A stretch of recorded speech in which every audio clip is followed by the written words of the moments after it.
cancer didn't discriminate. It just happened to the unlucky.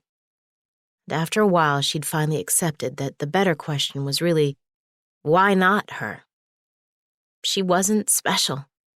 To that point in her life, there'd been times when she considered herself interesting or intelligent or even pretty.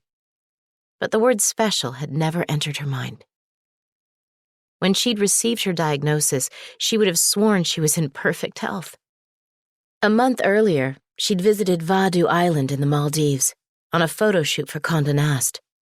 She'd traveled there hoping to capture the bioluminescence just offshore that made ocean waves glow like starlight, as if lit from within.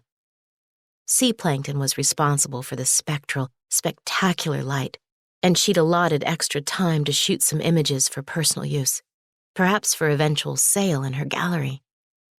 She was scouting a mostly empty beach near her hotel in mid-afternoon with a camera in hand, trying to envision the shot she aimed to take once evening descended.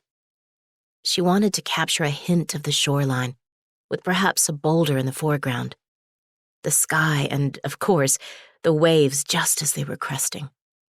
She'd spent more than an hour taking different shots from different angles and various locations on the beach when a couple strolled past her holding hands. Lost in her work, she barely registered their presence. A few moments later, while scanning the line where the waves were breaking offshore through her viewfinder, she heard the woman's voice behind her. She spoke English, but with a distinctly German accent. "Excuse me," the woman said. "I can see that you're busy, and I am sorry to bother you." Maggie lowered her camera. "Yes?" "It's a little difficult to say this, but have you had that dark spot on the back of your shoulder examined?"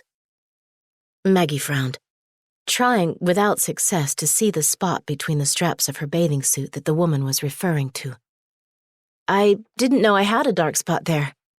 She squinted at the woman in confusion. "And why are you so interested?" The woman, 50-ish, with short gray hair, nodded. "I should perhaps introduce myself. I'm Dr. Sabine Kessel," she said.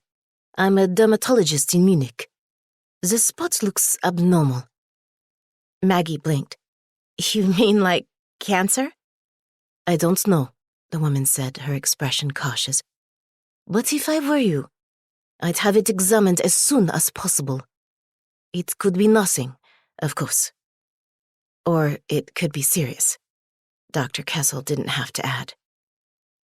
Though it took 5 nights to achieve what she wanted from the shoot, Maggie was pleased with the raw files.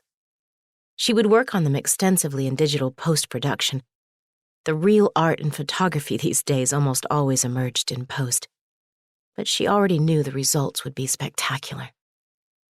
In the meantime, and though she tried not to worry about it, she also made an appointment with Dr. Snehal Khatri, a dermatologist on the Upper East Side, 4 days after her return to the city. The spot was biopsied in early July 2016, and afterward she was sent for additional testing. She had MRI and PET scans done at Memorial Sloan Kettering Hospital later that same month. After the results had come in, Dr. Khatri sat her down in the examination room, where he quietly and seriously informed her that she had stage 4 melanoma. Later that day, she was introduced to an oncologist named Leslie Brodigan, who would oversee her care. In the aftermath of these meetings, Maggie did her own research on the internet. Though Dr. Brodigan had told her that general statistics meant very little when it came to predicting outcomes for a particular individual, Maggie couldn't help fixating on the numbers. The survival rate after 5 years for those diagnosed with stage 4 melanoma, she learned, was less than 15%. In stunned disbelief, Maggie made her first cancer video the following day. At her second appointment, Dr. Brodigan, a vibrant blue-eyed blonde who seemed to personify the term good health, explained everything about her condition again, since the whole process had been so overwhelming that Maggie could remember only bits and pieces of their first meeting.